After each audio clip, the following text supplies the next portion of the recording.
Good morning students. आज हम लोग टॉपिक पढ़ेंगे ऑर्गेनाइजेशनल स्ट्रक्चर। स्ट्रक्चर मीन्स होता है ढांचा। कि जब हम ऑर्गेनाइजिंग की बात करते हैं तो हमारे दिमाग में सबसे पहले आता है कि ऑर्गेनाइज हम करेंगे तो किस वे में करेंगे, उसका ढांचा क्या होगा, ऑर्गेनाइजेशनल स्ट्रक्चर क्या होगा। स्ट्रक्चर मीन्स कि जो हम ड्यूटीज़, रिस्पॉन्सिबिलिटी, जॉब परफॉर्मेंस है, उनको जब हम असाइन कर रहे हैं तो किस वे में उनको हम असाइन करेंगे।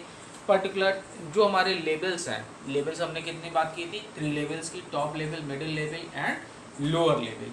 तो इन लेवल्स पे हम जब job, duties, authority, responsibilities assign कर रहे हैं तो उनके लिए हमारा क्या स्ट्रक्चर होगा। तो सबसे पहले अगर हम बात करें मीनिंग की, organisational structure can be defined as network of job position, कि किसी व्यक्ति की क्या उस ऑर्गेनाइजेशन में पोजीशन है, the authority, responsibilities and authority at different levels, और it can be called as framework,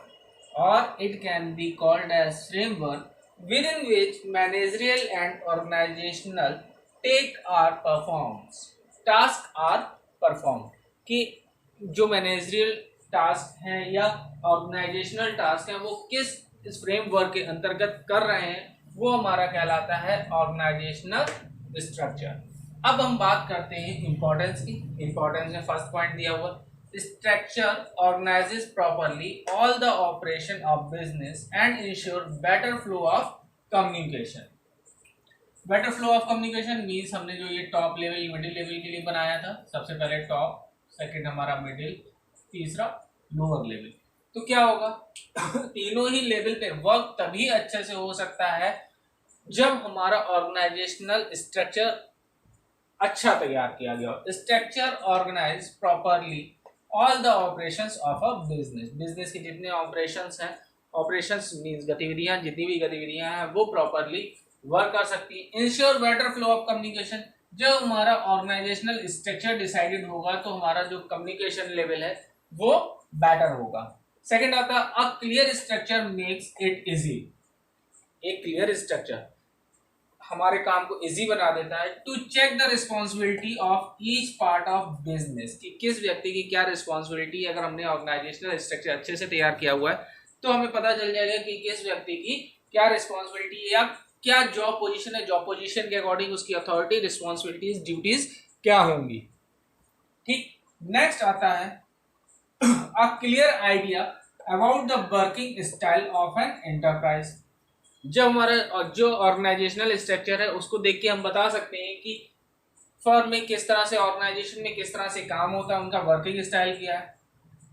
can be known from organisational structure, जिसको हम ऑर्गेनाइजेशनल स्ट्रक्चर से जान सकते हैं। नेक्स्ट हमारा पॉइंट आता है organisational structure allow correlation and coordination among human, physical and financial resources.